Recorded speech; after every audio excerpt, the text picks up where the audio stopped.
में लगभग 16 वर्षों से शासकीय सेवा करते हुए जिस मिशन में आज हम लोग यहाँ बैठे हुए हैं सीखने के लिए, ये राष्ट्रीय स्तर का बहुत बड़ा मिशन है जो लोगों को बीमारियों से और बेरोजगारी से और नए भारत के निर्माण के लिए सपना को लेके चल रहा है।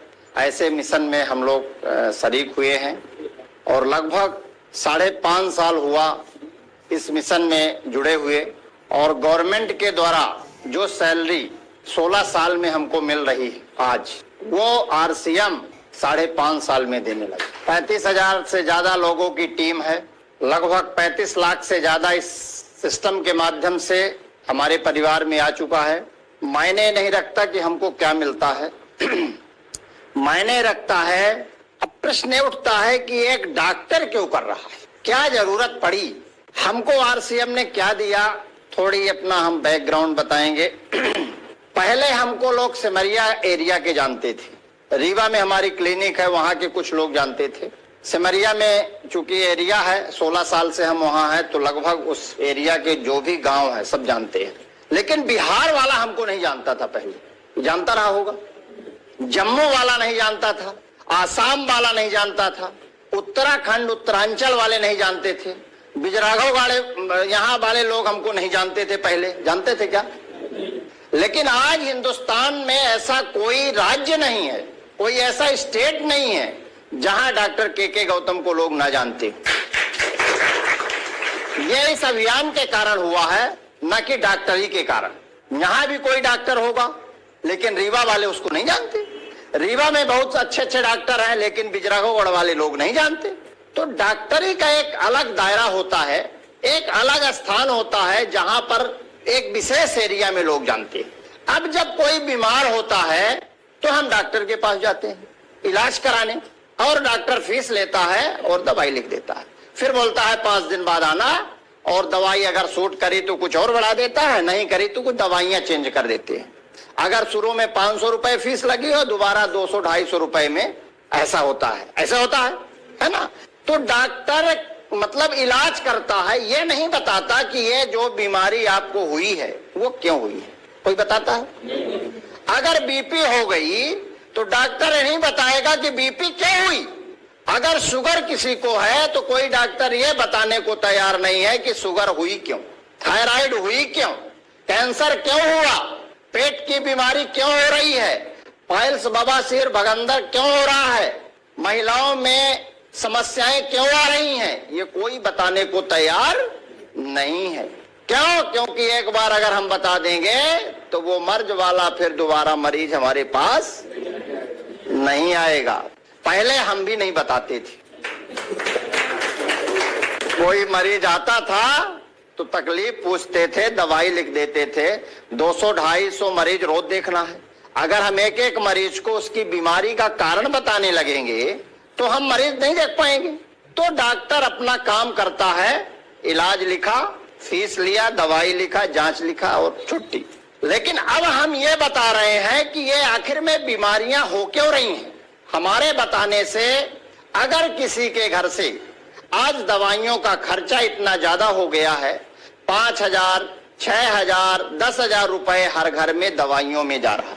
कोई नागपुर भाग रहा है, कोई जबलपुर भाग रहा है, कोई बॉम्बे जा रहा है। बस लगी हुई है, यहाँ बस चलती है नागपुर के लिए। नागपुर कोई दर्शन करने नहीं जाता, नागपुर कोई पर्यटक स्थल नहीं है। यहाँ से बस में जाते हैं तो उसमें सारे मरीज रहते हैं और उसके परिजन रहते हैं, और इसके बाद भी नागपुर जाने के बाद भी समाधान नहीं मिल रहा।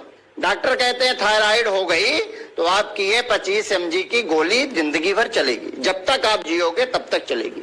अगर शुगर हो गया तो मेटफॉर्मिन की गोली आपको खाना ही पड़ेगा, फिर मेटफॉर्मिन कुछ दिन बाद काम नहीं करेगी, फिर ग्लिमेप्राइड के साथ लेना पड़ेगा, फिर ग्लिमेप्राइड भी नहीं काम करेगी तो पायोग्लिटाजोन, वोल्गीबोस, एकारबोस ऐसी दवाइयां साथ में मिला के देंगे। एक ग्रुप की दवा नहीं काम करती, और 14 साल अगर कोई शुगर की दवा खा लिया तो फिर इंसुलिन लगने लगता है, फिर ये गोलियां काम नहीं करती। पहले बंदूक जो आती थी तो उसमें देखते थे कि उसको कंडा वगैरह उसमें भर के और फिर वो बंदूक बनाते थे। फिर गोली वाली आ गई, अब पिस्टन आने लगे, अब 56 राउंड की गोलियां आने लगी हैं। तो पहले जो होता था अब समय चेंज हो गया है, इसलिए दवाइयों का भी असर धीरे धीरे अब कम हो रहा है। एक दवा जब काम नहीं करती तो दूसरी डॉक्टर बदल देता है। इसी तरह बीपी की जब दवाइयां हम लेने जाते हैं तो बीपी की दवाइयां भी कुछ दिन तक एम्लोडिपिन काम करती है, फिर काम नहीं करती। फिर लोसार्टेन, टेल्मिसार्टेन, ये गोलियां साथ में चलती है, एटिनोलाल चलती है ना। ये सारी दवाइयां फिर कॉम्बिनेशन के रूप में चलने लगती हैं। फिर कोलेस्ट्रॉल बढ़ने लगता है कुछ दिनों बाद, तो कोलेस्ट्रॉल की दवाई टोरवेस्टेटिन, रोसोवेस्टेटिन चलती हैं। फिर ये भी काम जब नहीं करती तो और उनका कॉम्बिनेशन आता है। धीरे धीरे इन दवाइयों का खाते खाते खाते खाते लीवर खराब होने लगता है। इन दवाइयों का साइड इफेक्ट होता है कि किडनी में क्रिएटिनिन और यूरिया बढ़ने लगता है। शुगर का मरीज अगर 20 साल दवाई खा लेता है तो किडनी की जांच कराइए, उसका क्रिएटिनिन और यूरिया बढ़े मिलेगा, पैरों में सूजन आ जाती है और धीरे धीरे किडनी डैमेज होने की कगार में चली जाती है। और फिर इसके बाद डॉक्टर बोलते हैं कि इस किडनी का डायलिसिस होगी। जब क्रिएटिनिन और यूरिया बढ़ जाता है तो डायलिसिस होगी। डायलिसिस कोई इलाज नहीं है, क्रिएटिनिन और यूरिया को कम करने के लिए उसकी सफाई कर देते हैं, जिससे क्रिएटिनिन और यूरिया ब्लड में नहीं जाता और यूरिन के थ्रू निकलने लगता। तो ये सारी दवाइयां क्या 25-26 साल पहले ऐसी बीमारी हुआ करती थी? होती थी? नहीं होती थी। 25-26 साल पहले न इतना ज्यादा बीपी होता था, न इतना ज्यादा शुगर होता था, न थायराइड के मरीज हुआ करते थे, न फैटी लीवर था, न इतना ज्यादा कैंसर था, न हार्ट अटैक से इतने ज्यादा लोगों की मृत्यु होती थी, न लकवा इतना ज्यादा लगता था, न ब्रेन हेमोरेज इतना ज्यादा होता था। आज क्या हो गया कि हर घर में ऐसे मरीज पैदा हो रहे हैं। इसमें हमको आपको सोचने के लिए मजबूर होना चाहिए। अगर हम आप नहीं सोच रहे हैं तो मतलब कहीं ना कहीं हमारे अंदर कमी है, उसको हमको ठीक करने की जरूरत है। पहले के लोगों की लाइफ स्टाइल, पहले के लोगों की दिनचर्या, पहले के लोगों का खान पान अलग था। आज सारी चीज बदली है, इसलिए बीमारी हमारे घर के अंदर प्रवेश कर रही है।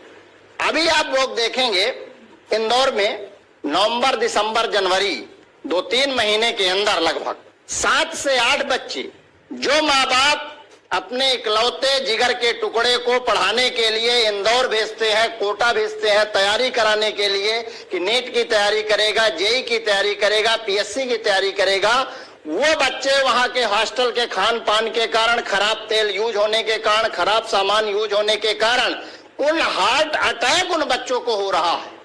सोचिए, जिसका एक लौता बच्चा हो और उसके माँ बाप कैसे उसको भेजते होंगे अपने पास से, और वो बच्चा जाता है कोचिंग में पढ़ता है और कोचिंग में पढ़ते पढ़ते टेबल के अंदर ही उसकी डेथ हो जाती है। क्या हम आप अपने आप को माफ कर सकते हैं? किसी के घर का बच्चा हो, किसी के घर का चिराग हो, अगर वो बच्चा गया इस दुनिया से तो हम अपने आप को माफ करने योग्य नहीं मानते।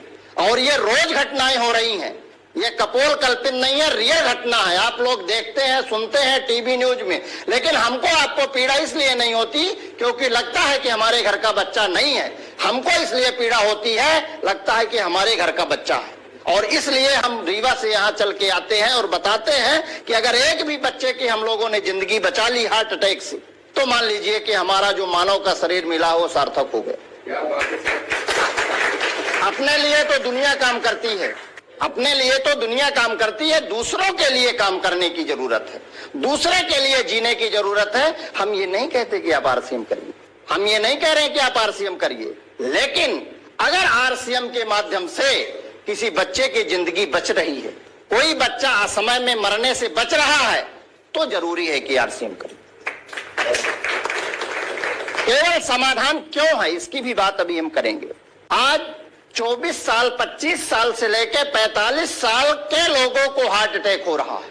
हर 33 सेकंड में एक आदमी हार्ट अटैक से मर रहा है। पहले हार्ट अटैक 60 साल से ऊपर वाले लोगों को हुआ करता था, अब बच्चों को हार्ट अटैक हो रहा है, युवाओं को हार्ट अटैक हो रहा है। सोचिए, जिसका कभी बीपी नहीं बढ़ा, जिसका कभी कोलेस्ट्रॉल नहीं बढ़ा, जो व्यक्ति दुबला पतला है, फैट भी नहीं है, उसको हार्ट अटैक हो रहा है, उसको हार्ट अटैक हो रहा है। तो आखिर में ऐसे लोगों को हार्ट अटैक क्यों हो रहा है? हम कारण पे जाएं कि लोग अपने वालों से कुछ बता नहीं पाते। पता चलता है कि शाम के वो खाना खा के बेड में गया, सुबह बेड में ही रह गया, उठ नहीं पाया। अभी हमारे रीवा शहर में 35 साल का पार्षद संजय सिंह दोपहर में सो के उठा, अपनी बिटिया को बोला कि चाय बनवा के लाइए मम्मी से। वो बेचारी चाय बनवाने गई और चाय लेके जैसे आई वैसे वो लुढ़के पड़ी थी। मतलब वो कुछ अपने अंदर की बात अपने लोगों से बता नहीं पा रहे लोग। कब किसको अटैक मार दे कोई नहीं जानता। आज हम बोल रहे हैं, कल ना बोले कोई नहीं जानता। और ये घटनाएं अफवाह नहीं है, रोज हो रही हैं और हम उसी समाज में जी रहे हैं। लेकिन हमारा आपका दोष नहीं है, हमको आपको बताया नहीं गया कि हार्ट अटैक क्यों हो रहा है। अगर हमको आपको बताया होता तो निश्चित है कि हम कुछ लोगों की जिंदगी बचा सकते थे।